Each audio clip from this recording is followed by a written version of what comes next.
Stadium. Quarterback, Southern California.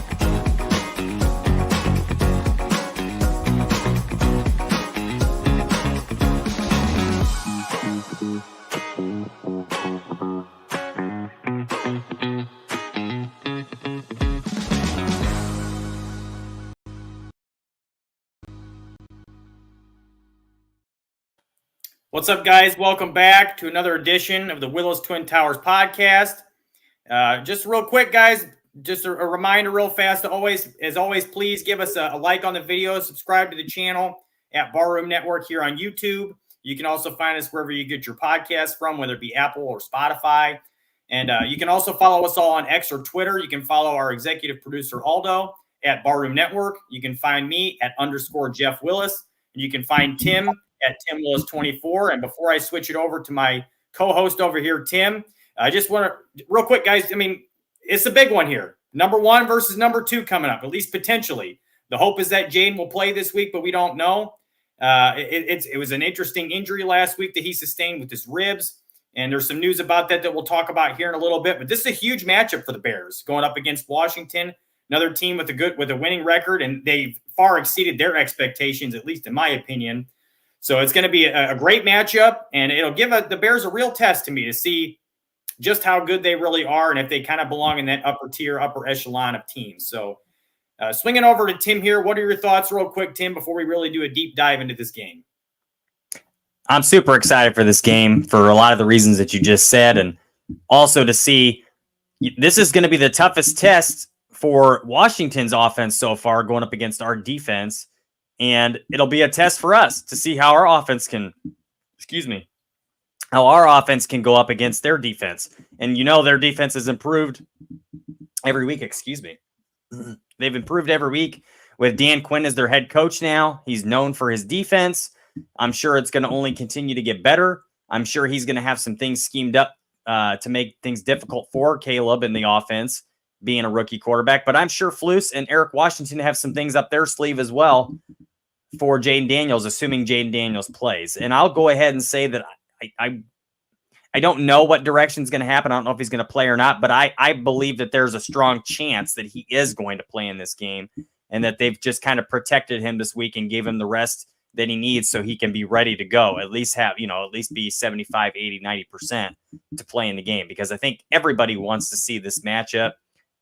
Just besides the fact that it's number 1 and number 2, these could possibly be playoff implications. These are 2 4-2 teams right now that are both on the rise, and this is an important part of the schedule for both teams. If we can get these early wins, and especially for the Bears with that tough schedule coming up, you want to try to stockpile some wins early, try to give yourselves a chance later on, and also take that win streak and that how you're playing well up to this point and extend it into the rest of the season, give yourselves a chance going into the playoffs. So very interested to see what goes on here. I can't wait for the game. It's going to be exciting for me.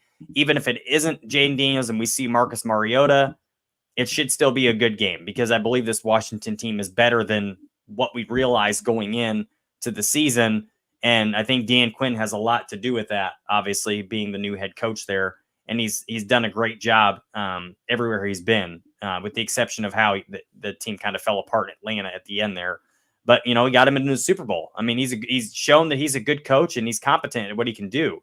And I'm sure their defense is going to give some problems for us that I'm certain of. But before we get into the other stuff with the game, Jeff, let's go ahead and talk about the losses of Jaquan Brisker and Kyler Gordon for this game. Obviously, that's a big it's going to be big not having them there. It's going to hurt us. And especially, in my opinion, Kyler Gordon, because he's played great this year. He's been maybe the best nickel corner in the NFL thus far this season. He's been outstanding. And Jaquan Brisker, obviously, that's a good pairing there with him and Kevin Byard. And that's another big loss. And we didn't have him last week either. But before we get into that, I want to ask you, Jeff, the whole Jaquan Brisker thing, the way he plays, I love how he plays, but at the same time, it's gone to show that it's kind of been dangerous for him to play the way that he does because of his concussion history. And most guys, they miss a game 1 week of, they miss a week and they miss the next game, but this is now 2 weeks that he has missed because they had the bye week last week, but now we're working on a second week out. And that's concerning to me because that means that he's not recovering from the concussions as quickly as most guys are. And I think that can be attributed to the fact that he's already had so many. Is his play style sustainable? Because at this point in time, at this juncture, I don't believe that it is. And if that's the case, what do you do? Well, I mean, where do you go from here? Like, how do you coach that out of him?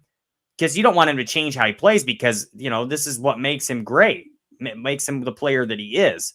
But at the same time, there's got to be a way, I would think, to coach some of that out of him where he could still be aggressive and where he can still be the hard-hitting player that he is. Maybe just do it differently. Well, to be fair to Brisker, a couple thoughts here. To be fair to him, in the game that he got hurt against Carolina, when he went in for that hit, he actually did not lead with his helmet. He made a good, clean, solid hit. The tight end for Carolina, Tommy Tremble, who's a Notre Dame grad, by the way, actually led with his helmet when he was going into the tackle there. So that helmet-to-helmet shot was not due to Brisker's play; it was due to Tremble's play. So let's just be fair to Brisker on that. But you do obviously have a good, solid point. Brisker has a tendency to play with a little bit of, for lack of a better word, a little bit of reckless abandon. I mean, the guy, he's not afraid to stick his nose in there and hit someone.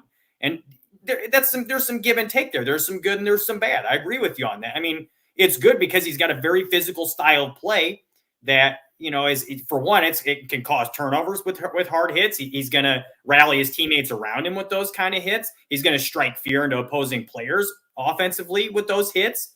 So that is a good thing. However, the concern is obviously the injury history. He's had multiple concussions already in his career now. Yes. And to talk about what you were saying earlier, him being out for the second week, I wouldn't say that's a huge surprise that he's out for 2 weeks because of the injury. But that being said, I mean, there was the bye week in there too. And so there's the extra week in there that he kind of has had a chance to heal. My guess is it's less so lingering effects of the concussion. And I think it's more, and this is just my speculation, my personal opinion, I think it's more along the lines of the fact that this is a guy who you want to be a part of your team for the long foreseeable future. And you're trying to protect him a little bit because one game in the grand scheme of things here, and really it'll be 2 games, but in the grand scheme of things, having him miss the 2 games this season to mitigate the risk in the future is probably well worth it. And that being said, obviously you want him out there, but look how well Elijah Hicks played a couple weeks ago against Jacksonville. He was excellent. So when you have depth like the Bears have, and you feel like there's not a significant drop-off. Now, Eric Washington did say in his press conference, I believe it was yesterday, that you can't replace Jaquan Brisker, and obviously you can't replace him. But that being said, you feel pretty damn good about the guy you have coming in to fill in for him. You're not going to see a massive drop-off. Is he going to hit guys like Hicks? Is he going to hit guys like Brisker will? Probably not.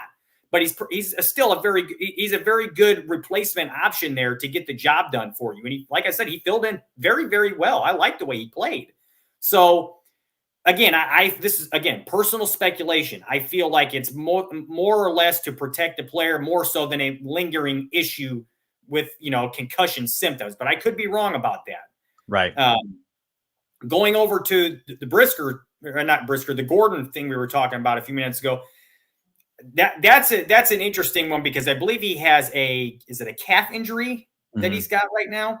And, anytime you're dealing with any kind of leg injuries, I think it's important, especially when there's a chance of re-aggravation, a good chance of re-aggravation, to kind of take that one easy too. And it's another guy, Kyler Gordon. He was their first draft pick that they ever made in this regime. You want this guy to be a part of your future. So again, same thing. Blackwell came in and played extremely well in his place against Jacksonville. If you have a guy who can come in and do the job and you feel pretty good about that guy, then why risk, further injuring Gordon and possibly having him out for an extended, lengthy amount of time because he re-aggravates the injury? I think it's the smart play here. And I don't know the details. This is just my speculation, but if I had to guess, that's probably what's going on. And again, Gordon, you want Gordon to be a part of your future. And he's another guy who's had some injuries over the past few years. So, and Black, I've told you guys this before many times in the past. I absolutely love Josh Blackwell. This kid came in from day one, undrafted free agent, and he's immediately a special teams contributor. He's gotten better and better every year. He's very fast, very athletic. He's a great special teamer as far as the coverage units. I believe he's a gunner, if I'm not mistaken. So he's a guy who you can count on to get the job done. And he's one of the punt returners too. So if you have an issue where one of your guys can't return punts, you just throw him in there. So I keep saying this, but I feel like this is more trying to protect the starters for to not have lengthy injuries in the future and just, play with the guys you have who are pretty damn good and who are getting the job done. Now, that being said, Washington's a tough test.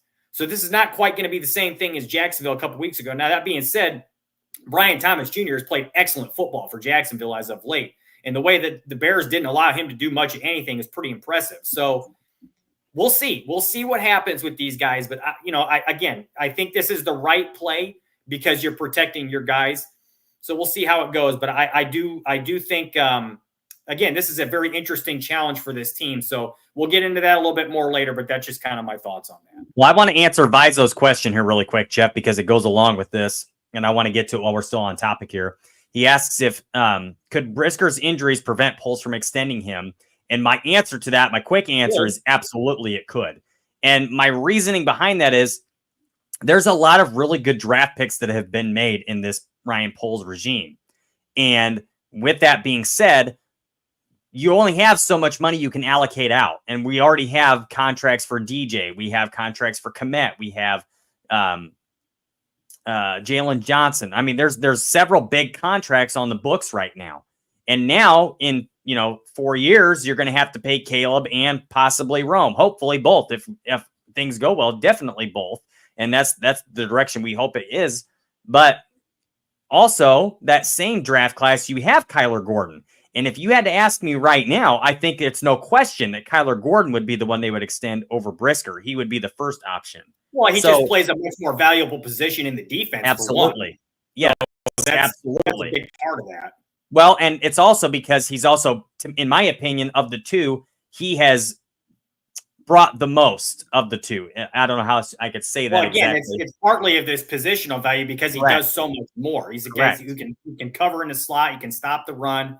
He's more versatile. And again, it's the nickel position, as Flus has alluded to several times throughout his tenure, is one of the most, if not the most important position on the entire defense. So I agree with you on that. Correct. Yeah. And that's just kind of where I'm at with it. And it's safeties are a little bit easier to replace on the defense anyway, especially compared to corner, because corner is such a premium position. And you can find starting safeties in the later rounds of the draft. Teams do it all the time. And you have Kevin Byard right now. He won't be here forever. But if you're able, the problem with the Bears is they do have those safeties playing not free and strong, but they're both playing basically the same position, left and right, and they're both able to do both things. So that's a little bit more difficult to find guys like that. But at the same time, it's like I said, it's easier to find a safety in the draft than it is a corner, especially, finding a nickel like that, because most guys, it's hard to find a good nickel out of college football that can be a starter, and they're hard to find. So I don't know if I would say it's easier to find. I don't know if I would say it's easier to find them, but I would say you have a better chance of finding a safety in the later rounds of the draft who can make an impact in a corner. Correct. Yes, especially a nickel corner. Yes. So I tend to agree with you on that. But again, I would be surprised if he stays relatively healthy. I would be surprised if they both don't get extended, because first of all, they were the two first draft picks that Poles ever made, and they both played well enough to earn contracts, in my opinion. And Aldo has I agree with you. I agree. I think that's the direct. Poles would like to pay both of them. I just think it comes down to the money and the cap, and how much are these guys gonna what's the word I'm looking for? How much are they going to command? I don't see Brisker commanding a whole ton of money, but at the same time, in today's league, the numbers just keep going up for every position. So it's hard to tell.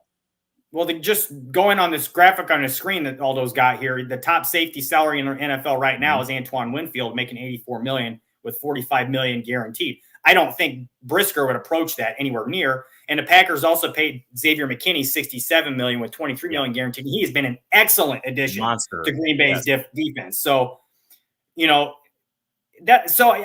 tend to agree. I mean, I think it's possible if he can't stay healthy that they could decide not to extend him. But it just depends. I feel like the concussions are definitely a concern. If he continues to have concussion issues, you have something to think about there, not just for the Bears and their potential to extend him, but he's got his own issues to consider there. Do I want to keep playing football with this concussion history I've got? Same thing going on with Tua, except Tua's he's had some rough concussions, and he's actually supposed to be coming back now. So, I don't want to spend any more time on this, but I do tend to agree with you that both of those guys very well could be extended. They both are important pieces of the defense, but I think, again, having the backups that came in and Hicks and Blackwell play as well as they did made this decision a little bit easier for the Bears to sit them out. So yeah, I agree. Let's preview a little bit of this game. Well, before we do that, I think we gotta talk about the elephant in the room, Jeff. I think we got to talk about the two players that were cut today in Velus Jones and Kari Blasingame. And I'll start by saying that Blasingame wasn't a big surprise to me because he's been a healthy scratch. They've shown that they haven't really needed a fullback in this offense. It was a guy that we talked about in the very beginning in training camp and going into final cuts that we thought was probably a good cut candidate. Matter of fact, originally I did not have him on my 53-man roster, and I ended up changing my mind, which they ended up bringing him back. But at the same time, it was a guy. It was definitely on the bubble, and we'd never seen Waldron use a fullback in Seattle, so it was kind of not a surprise to me today to see that he was cut, especially with some of these guys coming back from IR. And then the Velus Jones move, which honestly wasn't a surprise to me either, because he's also been a healthy scratch, and it was an experiment. I feel like they did everything they possibly could to give this kid a chance and an opportunity. And he just never made the most of his opportunities. As a matter of fact, he made the worst of them more times than not. Blew his opportunities, more or less. Out of the window, and just badly. And, it's the whole punt return thing, that obviously wasn't something that was a strength for him. He wasn't going to be a punt returner. He never did it in college. Never. And then, he was a good kick returner, though, and he showed that. But, when you're limited to being a kick returner, you have to do that perfectly.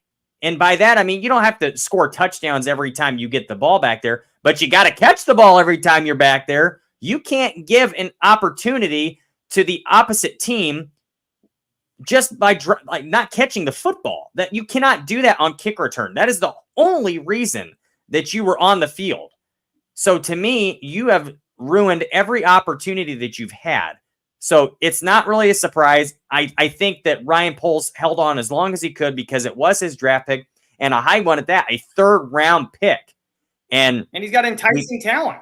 He does. And that's the sad thing is the speed, and he's a big-bodied guy. He has talent. He cannot put it all together for whatever reason. And I think it's too bad. Confidence. I 100% agree. I think that's what the real issue is. Agree. Yes, I 100% agree. And I think the sad thing is I believe the Bears did everything they could to feed confidence into him, but he's got to have it himself. And the highlight for me of the Velus Jones experiment was the ferret interview. That was the funniest thing I remember all season so far. That's been the funniest thing we've heard. But at the same time, you gotta do it on the field, and we haven't seen it. And so at this point, you got to cut your losses and move on. And where does this rank compared to the other blunders that we have seen from Ryan Poles? There haven't been many, but there's been a few bad ones. And I would say that this one's right up there close to the Chase Claypool and possibly even the Nate Davis now. Well, I think if you look at just his draft history and you consider the fact that it was a high draft pick that was used on him, a day 2 pick, I think it's the worst draft pick that Poles has made since he's been here. Mostly because of, like I just said, because he used a premium pick on him. He used a day 2 pick. I also think it was the biggest reach he's made in draft. I don't think he's really reached for many picks. Besides maybe Torrey Taylor, people thought was a reach, but that's been great. So I don't agree with that one. But yeah, I feel think like that it's was his only, biggest reach. I feel like it's only a reach if the player that you drafted doesn't live up to their potential, which Correct. Bayless clearly has not. No. So, and again, a lot of people during that draft process would have said he was a reach there too, just because of where they saw his value. But that was the guy that they clearly coveted and they wanted. And I don't think they had a 4th round pick in his first draft, so they wanted to make sure they got him. So I struggle with that whole thing because the guy never really did much of anything the whole time he's there. And I understand the concept of wanting to give your guy a chance that you drafted, but it just obviously wasn't in the cards. And I feel like Poles took a little bit longer with Willis to give him a chance than he might have with some of his other mistakes. But he finally is deciding now that obviously it's not there. So let's cut ties and be done with it.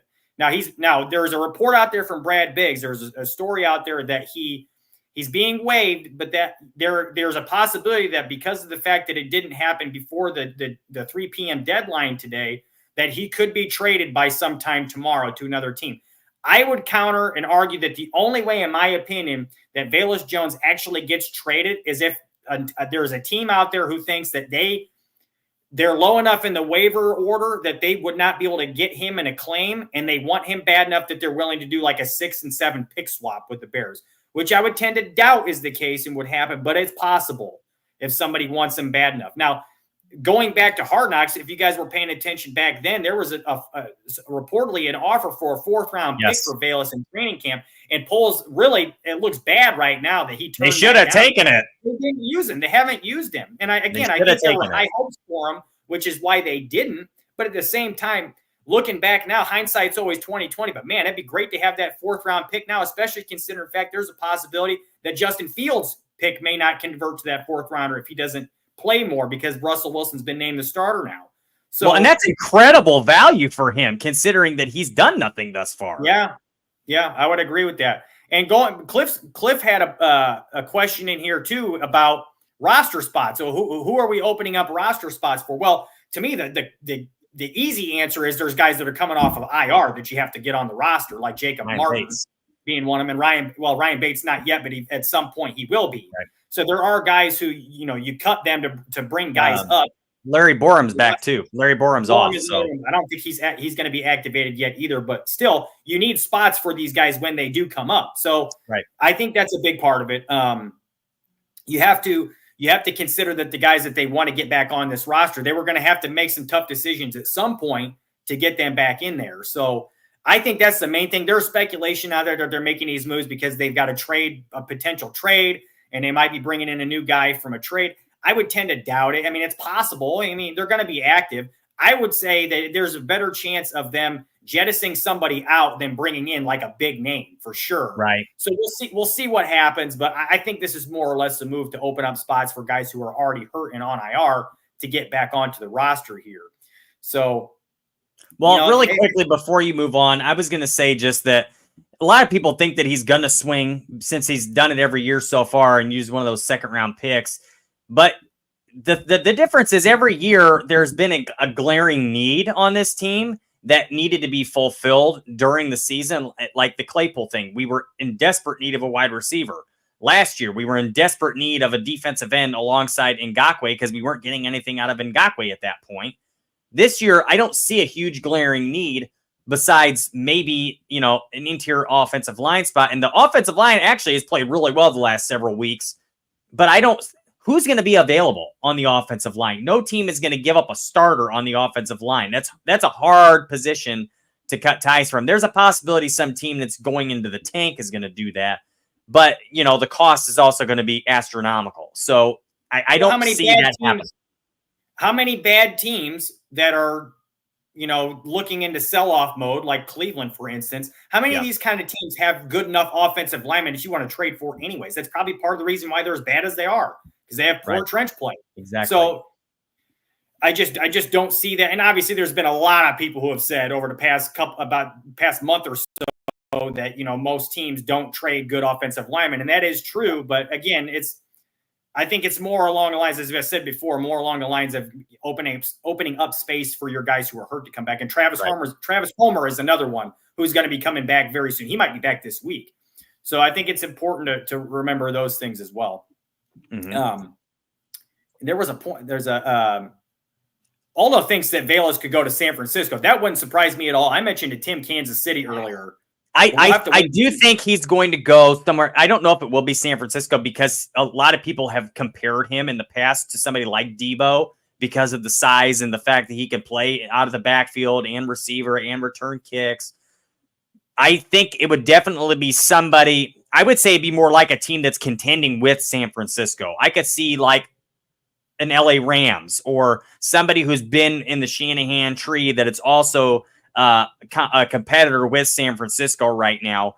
You could make the argument for Kansas City too, because honestly, that's a team that could very well rematch in the Super Bowl again. But I do think it would probably be somebody who's looking for like a Swiss Army knife, similar to like Debo Samuel.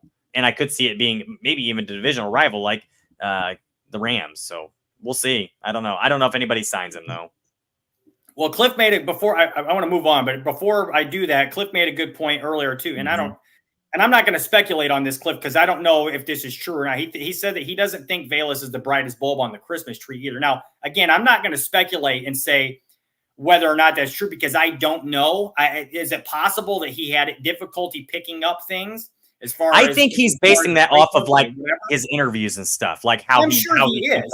But all I'm saying is it's I guess it's possible because I mean the guy hasn't done anything. He hasn't made an impact on offense. He's had issues. Obviously, he's had physical issues on the field. But could there be an issue with him not being able to pick things up well enough to do what he needs to do offensively too? Are there some issues with his, knowing what to do, where he's supposed to be and things like that? It's possible. It really is. I mean, he's been a healthy scratch for several weeks, so sure, it's possible. And then Cliff also made the point that Kansas City just traded for DeAndre Hopkins. However, I don't think that means that they couldn't take a shot at Willis because nobody's going to bring in Willis and use him for 3 downs. We know that. They're going to use him situationally if they use him at all as a gadget type player. And I could see Kansas City is very, very, very creative with the way he does things. Well, and I don't view Willis, as like a wide receiver anyway. He's more of that gadget player like you're talking about. He plays better out of the backfield, in my opinion, anyway, than he would. I think if you're going to put the ball in his hands, you put the ball in his hands the easiest way that you possibly can. Don't throw it to him because he'll drop it. Just hand it to him.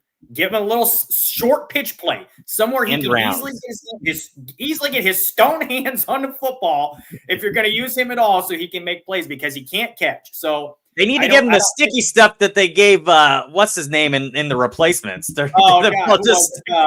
Orlando or what's his name? Who was his name in the movie? I can't even think of it now. I can't remember what his name is. That was hilarious. Yes. Stuck glue on his hand. They put glue on his hands and he couldn't get the ball. He's like trying Is this legal? No. That was hilarious. Yeah. And Cliff also says that they got Hunt and Pacheco come back. I hope Pacheco's coming back because he's on my fantasy team. So I'm gonna need him to come back. But in any case, let's move on. We really got to get into this game, this Washington game. So there's a couple clips we've got for you guys here from John Gruden's video breaking down the game between the Bears and the Commanders. And the first one, before we get to it, I just want to mention real quick because I think it was Torian that made a comment earlier about Bears needing to get a win on the road. And I totally agree with that because, being in London to me was not a true road setting. There were so many Bears fans there who were so hype and so loud for that game. But when they went into hostile environments like Houston and Indianapolis, they had difficulties. And I don't know if it was necessarily because of those issues, because it was early in the year and they were having other kinds of problems to begin with. But I think it's important to note that they do need to start collecting some road wins here. If they want to be a good football team, they got to win on the road. So, well, I think they have a huge advantage with the fact that Caleb is going home to play in this game. This is a home game. I think that's a little bit of an underrated topic. I think he's going to be fired up to go play in Washington around his people. So, if you don't mind, Golda, go ahead and play that first clip on the importance of winning on the road. Matt Eberflus is 3-16 as a head coach on the road. And I know that's something he's talking to his Chicago Bears about, to be a great team, to get into the postseason and do something in the postseason. You got to win on the road. And that's something the Bears have got to prove they can do. Even though they're 4-2, they have lost both of their road games. So that's a really interesting point. And that shirt John Gruden's wearing is awesome. It's like a play call, Spider 2, Y Banana. I think that's really cool that he's got that there. But yeah, I just think I absolutely agree with that. You've got to be able to win on the road, especially if you want to be a playoff team, especially if you want to make noise in the playoffs, because you're going to play on the road in the playoffs at some point in time. So, and being 1-6 so far. Now, again, his first couple years, they were not very good, especially in year one. So you got to give him some leeway there. However, you got to be able to start winning some of these road games. So I think that's very important. There's another clip here that he's got about the Bears offensive line. So, and they've obviously played a little bit better. Yes. Much better than they had early in the season. Washington obviously doesn't have Montez Sweat anymore, which is another storyline. I'm excited to see how he plays against his former team. Right, because he did not play against them last year. He played against us last year in that game. Yes, he did. That's why I was going to say, I mean, I think it's important to see how he plays against his former team. And they still have a very good defensive line, even without him. They're not quite the same as they were with him, but they're still very that good. Injury is big too. They have a huge injury on that defensive line. Oh gosh, I can't even think of his name right now.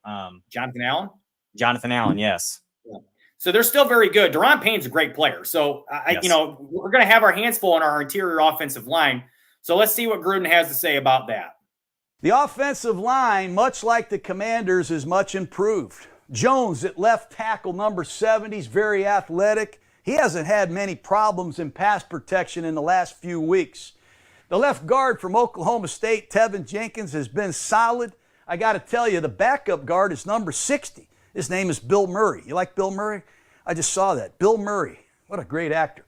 The center, they've settled on Shelton, number 65, the ex-LA Ram. He's playing well.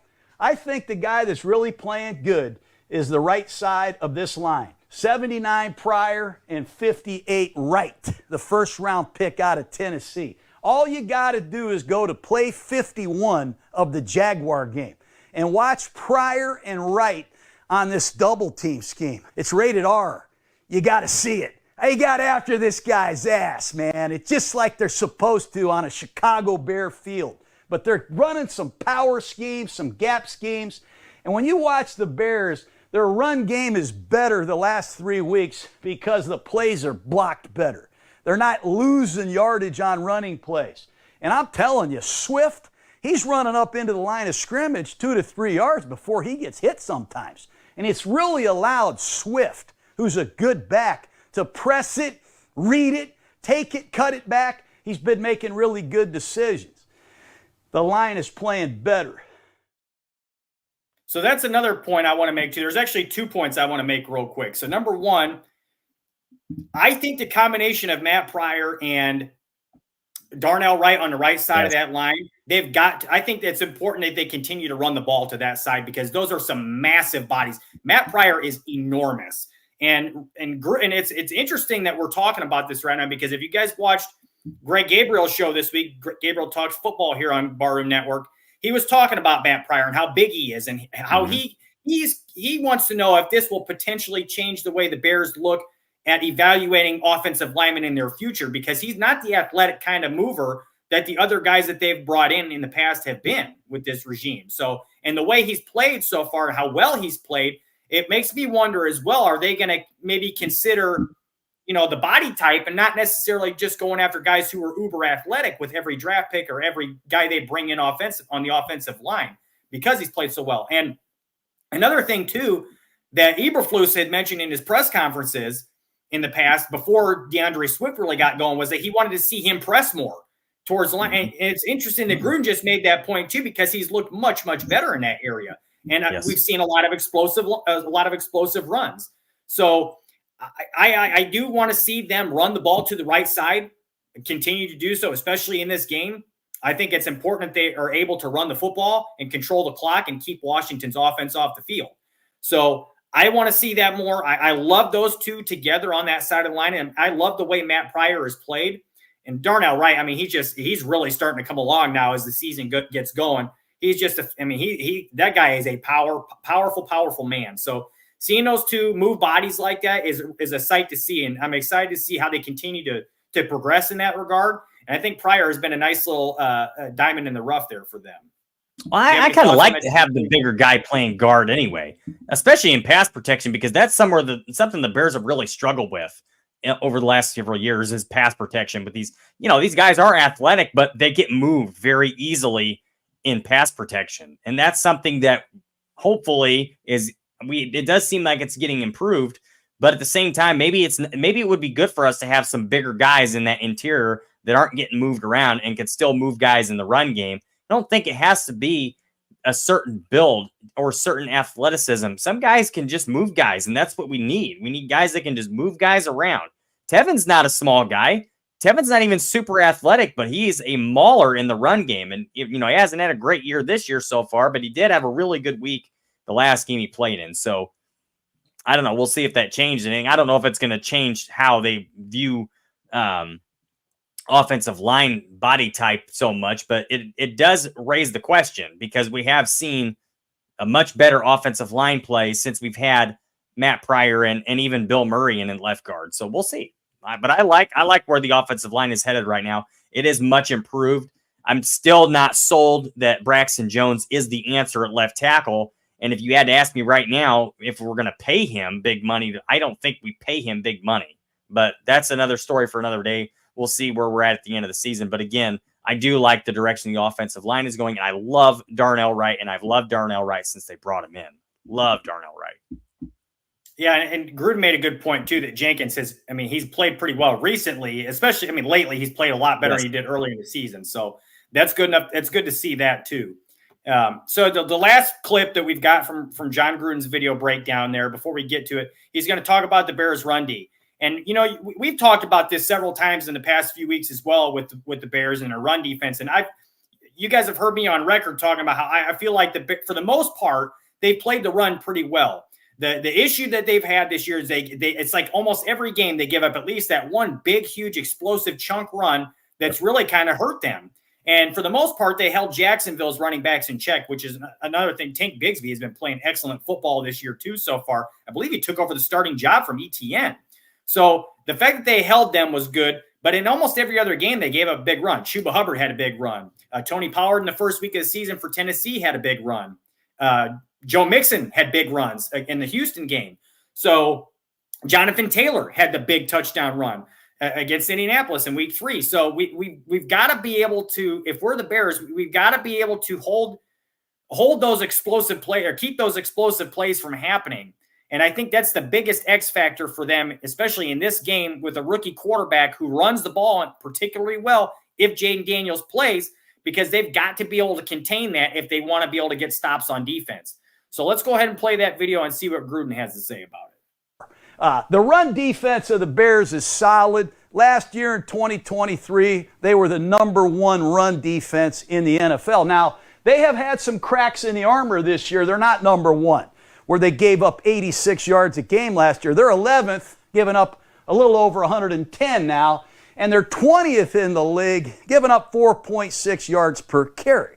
So I study it. I ask myself, why the discrepancy here? Well, they blow a run fit against the Carolina Panthers, and Hubbard goes for a 40-yard touchdown. They blew a run fit against the Tennessee Titans. They've given up some long runs, and I'm sure if they eliminate those run fit issues and they get back to playing their gap discipline, they're going to be a real handful for this great rushing attack of the Four Horsemen and the Commanders. So that's basically what I just said, in essence, right, guys? So we're looking at it from their perspective of those numbers are a little bit skewed as far as the yards per carry, the ranking of the run defense, and how many yards are given up per game, because they've given up those big explosive chunkers. They got a 40-something yard touchdown to Chuba Hubbard, and I bet they didn't give up 5 yards a carry for the rest of that game. I bet they didn't give up 4 yards a carry in every other run in that game. So you think about that and how much that's skewing their numbers.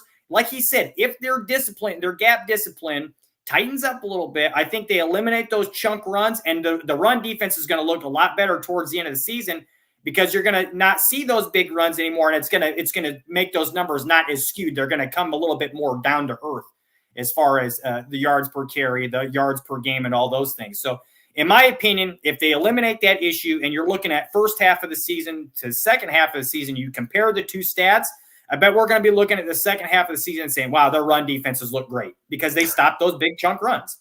Well, and I think some of that, too, could be the fact that they have played a little more of an aggressive style of defense this year than they did the last couple of years. They've definitely been more aggressive with the blitz and just how they've played in general. They have definitely played more of an aggressive style, taking more risks than they have in the past. But when you have a roster and a defense as good as this one is, you can afford to take some of those risks sometimes because you've been so dominant any of the other drives of the game. So I do think it's going to tighten up. I think those things that like you said, and like John Gruden said, definitely just a few chunk plays here or there that they've given up.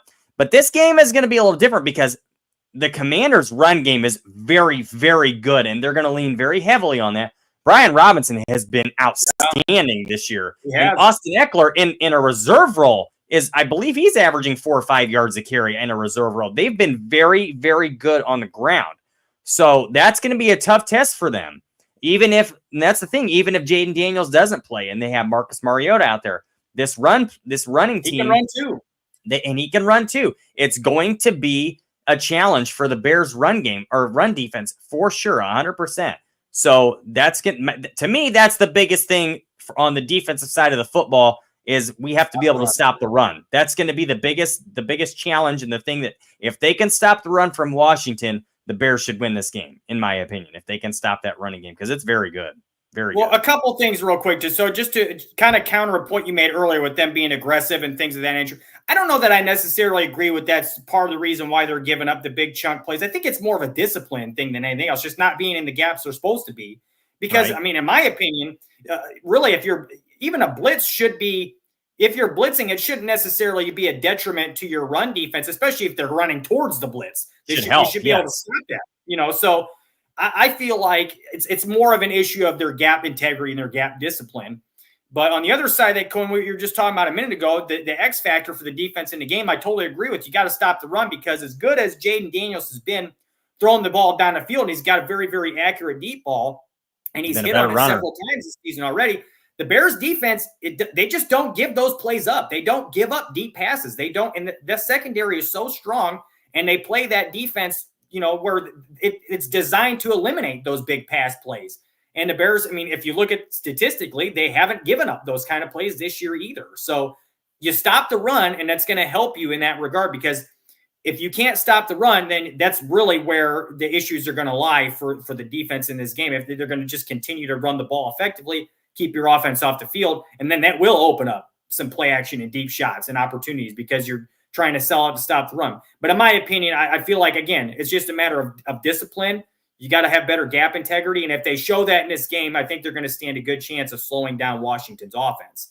So, and again, as I mentioned to you guys earlier, if the Bears run the ball well against Washington's defense, which I hope and think they can, it's going to keep Washington's offense off the field more. We're going to control the clock and keep it going. And that's why I think, in my opinion, they're going to I think that you're going to see less of that tempo, not necessarily less of the tempo, but I don't think we're going to see as much of the no huddle as we have in the Bears recently, because I think their goal in this game is going to be, clock control. I think they're going to be doing their best to hang on to the football offensively. Now, we're obviously still going to see some of that no huddle because Caleb's very comfortable doing it, but I don't think it's going to be quite as prevalent as it has been in the past couple of weeks, specifically for the fact of the matter that you don't want Washington to have the ball as much because they've been so good offensively and their defense just hasn't been very good. Now, on the other side of that coin, there's a point that I think is going to be very interesting for the Bears defense as far as with the way they rotate the defensive linemen. And I was thinking about this earlier, and I can't remember who it was I was watching talk about this, but the Commanders have a tendency to run more no huddle than anybody else in the entire league. They do it more than anybody else. So, and as we know, Eberflus and Travis Smith, they rotate their defensive linemen quite a bit. And the reason is they want to keep them fresh. And I can understand that. That being said, they're going to be able to do that. I'm going to be keeping an eye on this, because if Washington is running no huddle and they see, let's say the Bears bring in Chris Williams and Zach Pickens and Booker and some of these guys, they may not be able to stop the run as much or whatever the case may be. You got these backup linemen in. they're going to, if they start going no huddle and don't allow them to make those substitutions, that could be an issue. Yep. So I want to see how the Bears have an answer for that. What are they going to do to keep that from being an issue where they're not able to make the substitutions they want to make? Because obviously they want to keep their guys fresh, but at the same time, they don't want to get beat down on drives because they can't get their guys in that they want in there. So that, to me, is going to be an interesting thing to keep an eye on and how that goes, because it's not like the Bears reserve linemen are terrible, but if we look at some of the big chunk runs they've had in the past several games, some of those were with the backup linemen in. So, and again, Montez Sweat too, this is a guy that you want in big moments. You don't want to be rotating him and getting beat because the guy's not in the football game. So, and one thing that I will say is, for those of you who are obviously familiar with Max Crosby, this guy almost never comes out in a game ever. This guy, he played every single snap last week for the Raiders. And I don't want to make comparisons, because it's not always apples to apples, but it's like if Max Crosby can play every single snap in a football game, there's no reason that you can't make sure that Sweat is in the most important moments of the game, especially a game like this, and play him a little bit more if you're concerned that you're not going to be able to make the substitutions when you want to. And Cliff makes a good point here that Caleb has been doing hurry up offense to a good effect too, that Washington don't have the same issue. Now, you're right about that. And I mentioned that a little bit earlier, that Caleb's very comfortable there. And Washington very well could have an issue with that too. And that's why I keep saying I want to see them run the ball, especially to the right side behind Pryor and Wright, and control that clock. So, I think I'll be paying attention to both sides of that coin, if you ask me. So that's a good point, Cliff. But yeah, I think that's an important storyline for this football game. Well, to not argue your point, but when you were talking about the substitutions and how they're going to get those guys rotated, I think a way to make that, to slow down that hurry up offense, I think the Bears need to blitz on early downs, put pressure on Jaden Daniels, get some sacks, get some loss of yardage, make it harder to get a first down, extend the distance to pick up second and third down. And then they can't go no huddle as easily because now they've got a lot more ground to cover. So to me, I think blitzing on early downs will definitely help that. And then you can you can rotate your guys in and out if you need to. But I would say that's one good way to do that, is to just try to get some negative plays. That's what you got to try to do, is get negative plays, whether that is the blitz or whatever it may be.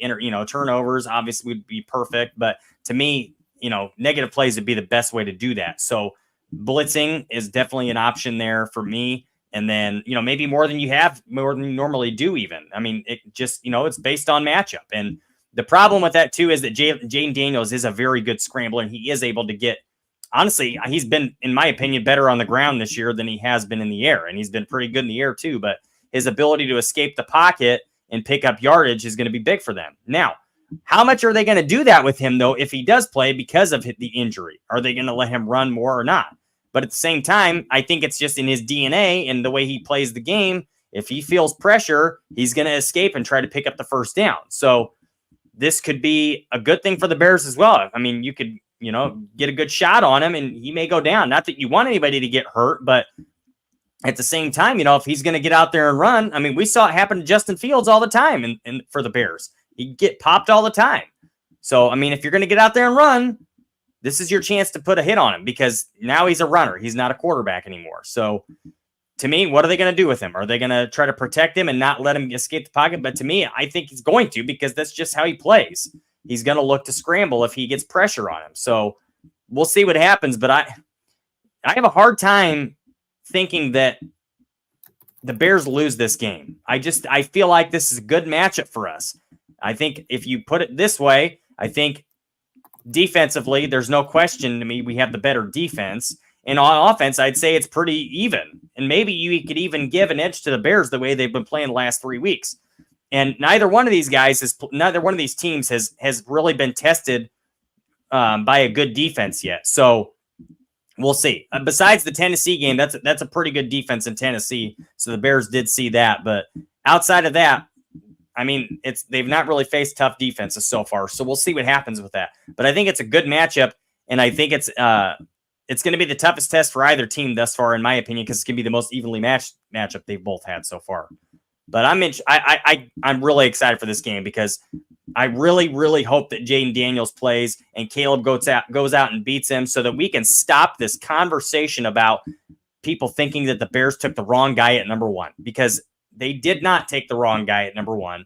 I would have taken Caleb Williams too. And I believe, as we've talked about in the past, his game, the way he plays, will have more success in the NFL than Jaden Daniels will, in my opinion. And I really like to see that.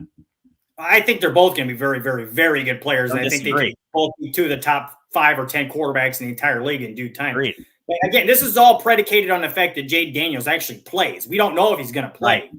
Now, let's say he does play. I do tend to agree with you that Eberflus is going to dial up some pressure for this kid. He's a rookie. You want to show him some different things. You want to get him a little. You want to show him. The idea is to make him uncomfortable. And the best way to do that, for the most part, for defensive coordinators, is to put pressure on quarterbacks. So that's, again, though, that's the double-edged sword to this, too, as you kind of talked about earlier. He's such an elusive scrambler that if he breaks contain, you got a problem. You don't want that to happen. So you got to be able to contain this kid in the run game. So that's kind of the issue. If you're bringing pressure and he gets around it, now you got a serious problem here that you got to consider. So I do think that they will do that. I do think that they will bring pressure to try to give him different looks, to try to make him uncomfortable. But again, this is, you have to be careful with those kinds of things too. So I think it's going to be an excellent matchup regardless. I think if Mariota plays and Jaden Daniels doesn't play, I will be absolutely pissed if the Bears don't win that football game. Yeah. I think with Jaden Daniels, he makes it a hell of a lot tougher. But I still think that they can and honestly should win that football game, just because I feel like the Bears actually match up pretty well with Washington. The defense is as good as it is. I think that they will limit Washington's offense.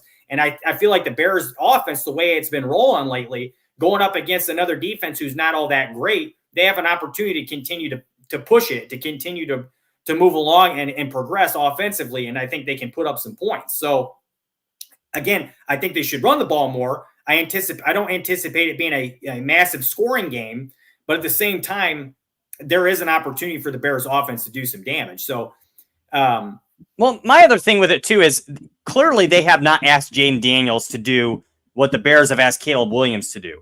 So he's not had to go out there and do the same things. And now he's going up against the defense. He's not seen anything like this Bears defense. He is not. And the Bears have been going up against, or this defense has been going up against Caleb Williams every day since he was drafted.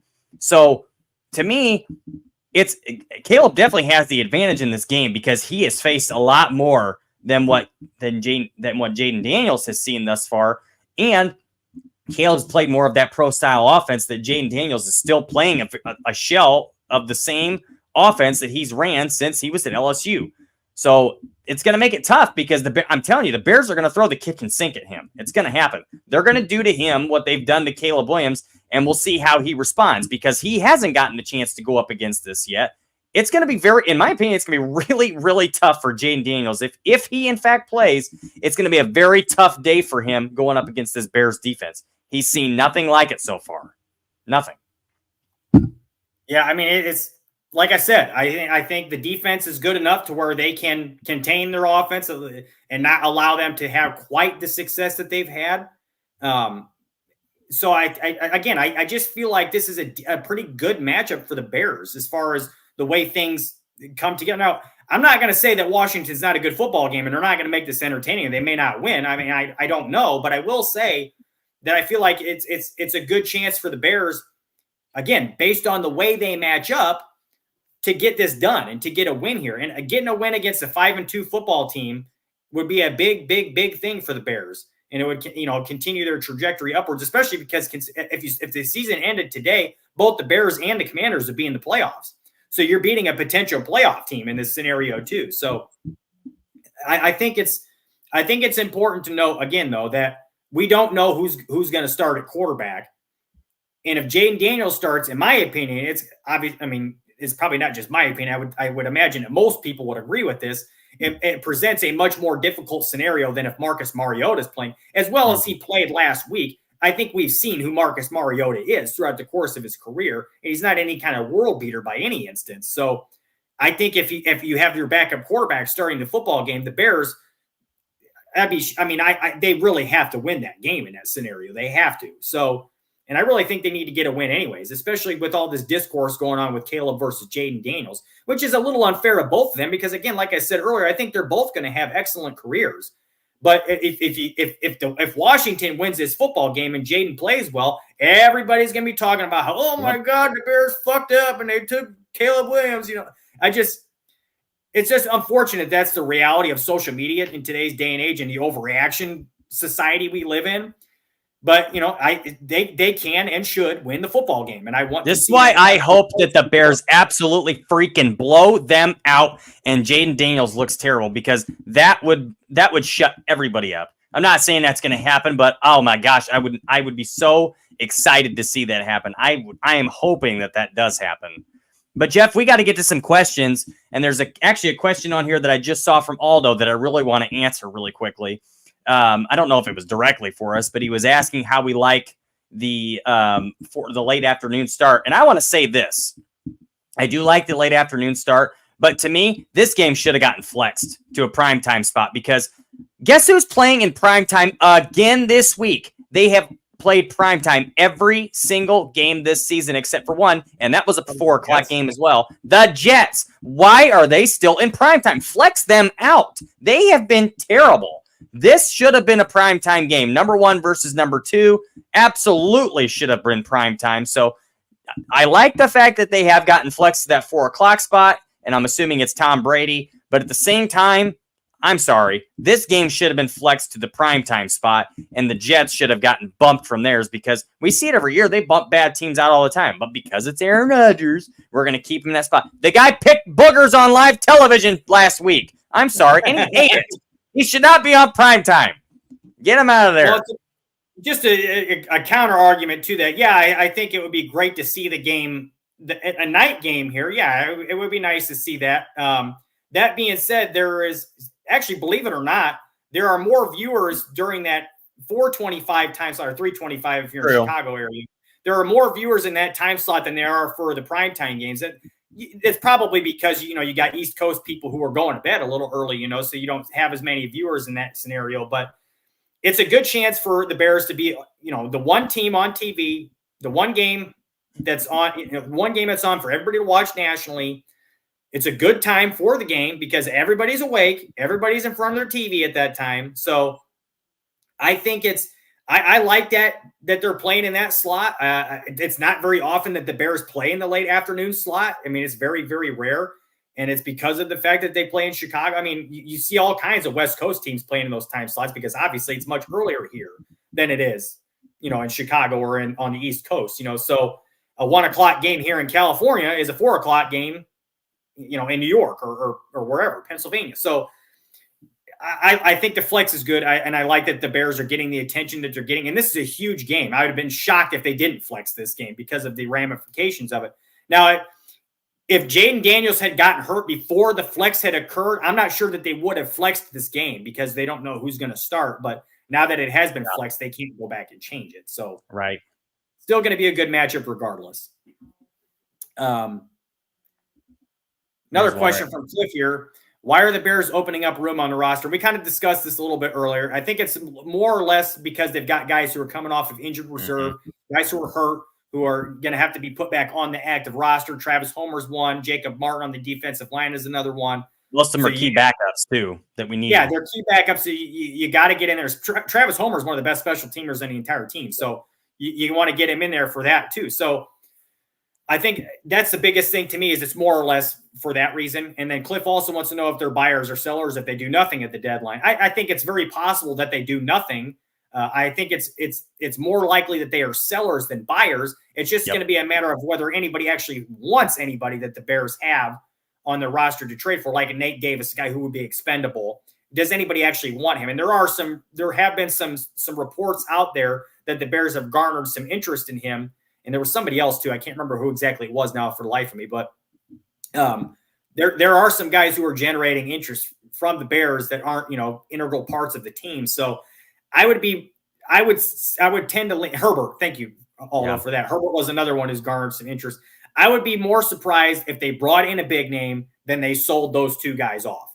in my opinion. So I think even though Poles has made big trades in the last couple of years, I'm not sure that, number one, they don't have a big, huge need like they have in the last couple of years that absolutely needs to get addressed right away. And also, I don't know that you want to continue to trade high draft capital that you're going to need to continue to build this team in the future and sustain your foundation.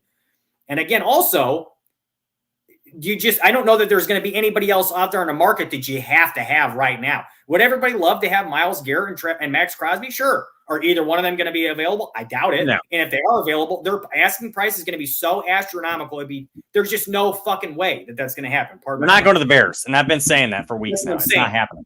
I just don't see that. So, I will say, I would think I don't see a scenario where even that we're sellers so much, unless it benefits the Bears way more than what they're benefited right now. Like, I don't see a scenario where they trade Khalil Herbert, because I believe that he benefits the Bears now more than he would a pick in the future, because obviously there's a reason he hasn't been moved yet. Like I said many times, it only takes one injury. Running backs are hard. It's a hard position to let go because of how often guys get injured. I don't see that happening, and the value isn't very high for a running back. So you're not going to get enough in return to make that deal, in my opinion. So to me, it only takes that one injury, and it could be either Roschon or DeAndre Swift, which is very highly likelihood, in my opinion, that Swift will miss some time this year. He has every year so far. So if that's the case, you've got a guy to come in. And then the offensive line, I would say it's more likely to see Nate Davis traded because we have so much more depth on the offensive line. But even then, is it worth it to lose that depth? Would the pick be worth it? So again, somebody's got to want them too. Exactly. Somebody has to want them and offer something worth getting rid of them. So Matt wants to know, Matty, this is a good question, Matty. We kind of were digging into this a little bit earlier. Bears defense versus Washington offense, who wins? I think it's tough to say. I think it's really tough to say because the Bears have played excellently defensively. The one area where they have struggled is the explosive runs. And if there's a team out there that can beat you with explosive runs, it's Washington. So again, though, their quarterback may or may not play, and he's got a rib injury right now. So even if he does play, is he going to run with is he going to be running the way he typically would if he was healthy? I don't know. And that's another thing you got to be careful of, because he's not going to want to take big hits down the field either. Of course, quarterbacks slide more often than not, but at the same time, the Bears are going to have to do a good job. As I said before, they've got to play disciplined and be strong in their gaps to make sure that they don't give up those explosive plays. And in my opinion, if they do that, the secondary is good enough to where I think the Bears defense will, quote unquote, beat Washington in this game, Washington's offense. But in my opinion, it's still going to come down to, how well our offense plays against their defense too, because I feel like their defense just isn't very good in Washington, and our offense has been coming along lately. So keep that up. And I think that's why I said earlier, I just think it's a good matchup for the Bears. In my opinion, it's no question. I'd take the Bears defense over Washington's offense any day of the week. No question. And they have a good offense. I don't want to take anything away from them, but this defense has been very, very, very good. So that's just my opinion. So we got time for one more question, and this one's from our guy Aldo here. He wants to know if we would trade a first-round pick for Trayvon Walker. For those of you who are unfamiliar with Trayvon Walker, he was the number 1 overall pick a few years back by the Jacksonville Jaguars, and that was he was picked before Aiden Hutchinson, who went number 2. So for anybody who's familiar with that situation, the guy who is in charge of the Jags is a guy named Trent Baalke. He's the GM there. He was in San Francisco for years when they drafted Aldon Smith. And before the draft, there was a lot of talk about how he saw a lot of the same qualities in Trayvon Walker as he did in Aldon Smith. And there was speculation that he would be drafted before Aiden Hutchinson, even though there was a lot of blowback from other people at the time who thought that would be a mistake. And as the course has turned out over time, it has been a massive mistake because, as you guys know, are full aware of, Aiden Hutchinson is one of the very, very best defensive players in the entire league already. So huge mistake. Now, the question that was asked was, would we trade a first-round pick for Trayvon Walker? Absolutely not, in my opinion. Not a chance. Zero. I don't even think I'd trade a second-round pick for him. I think if you really wanted to kick the tires on this guy, you'd lowball the shit out of Jacksonville with an offer like 3rd or 4th-round pick and see if they bite on it. If not, no harm done. You just traded for Darrell Taylor early in the season for a 6th-round pick, who's been pretty damn good. And you have Austin Booker, who is a guy you're developing and plays with a lot of hustle. So I think I'll give him Nate Davis and a bag of peanuts. Yeah. I mean, I wouldn't say that you shouldn't entertain the idea at all. But as far as draft compensation, there's no way I would give up any more than, and even a 3rd round pick. I'm not sure that I would do for a guy like Trayvon Walker. He hasn't done anything. Sure, he's shown a little, but he hasn't done enough to warrant something like that, in my opinion. So that's just my thoughts on him. Sure, you entertain it. If Jacksonville calls you, you entertain him, but there's no way I'm giving up premium draft capital for him. And Cliff makes a good point too. Hardy's there, and he's a guy they like, who's developed well in his 2 years with the Bears. And he plays really, really hard, has a great motor. So they've definitely got depth pieces on that defensive line. I still think, and we've been talking about this for a while now, I still think next year, going into the offseason, their priorities are going to be edge defender and offensive line, especially on the interior. Trench play in general, yeah. So I think that's going to be the focus point. I think that it would remiss them if they didn't look to address another defensive tackle as well, even as well as Javon Dexter's played and as well as Billings has played. Billings ain't going to be around forever. And you also, they rotate so much that it would be good to have another body in there. I'm not saying to invest a high draft pick in them, but I do think there's a possibility that they could be looking at taking a defensive tackle in the later rounds of the draft next year as well. So I think that the trench play is where the focus is going to be on in the offseason. But at this point in time, I would not be trading, big draft capital, high-end draft capital for a guy like Trayvon Walker, really anybody else on the market, because I don't really think that there's anybody that's going to be available that's worth trading for, except like a Myles Garrett or Max Crosby, whose draft compensation, their value is so astronomical that I just don't see a world the Bears would even entertain that. So that's my thoughts on that. So before we get out of here, guys, it's a great show tonight. You guys, as always, have such good comments, such good questions. You help to drive our conversations. We really appreciate you guys being here every Friday with us. We have a great little core of people here that come on all the time, and so we really appreciate you guys' loyalty. And as always, before we go, please consider liking the video, subscribing to the channel. We have lots of great content on the channel here besides just our show, and it really kind of helps promote us all and get us out there a little bit more. So please give us a like on the video, subscribe to the channel. You can follow us all on X or Twitter. You can follow Barroom, our executive producer, who is the man and produces all our shows, at Barroom Network. You can also find me at _Jeff Willis, and you can find Tim at Tim Willis 24. So before we get out of here, have a happy Halloween. Jeff. Wait, Jeff, before you say anything else, I want to thank everybody, because if you guys don't know this, Jeff, I'm not even sure you know this, but in just a few days, it marks our 1-year anniversary of this show. So thank you guys for supporting us. Almost a whole year on the show. It's gone by fast, but man, it's been a fun ride, and we're going to get through our first full season this year. And we have you guys to thank for that, for being a great chat and for being great supporters of us. Thank you guys. We couldn't do this without you. Appreciate you all. It's been a great year. And thank you, Aldo. We do appreciate you all for everything. We appreciate you, the listeners, and obviously Aldo, who gave us this opportunity in the first place. So thanks, guys, for being here. Hopefully we get a win against the Commanders next week. Have a happy Halloween. Until next week, bear down. Bears.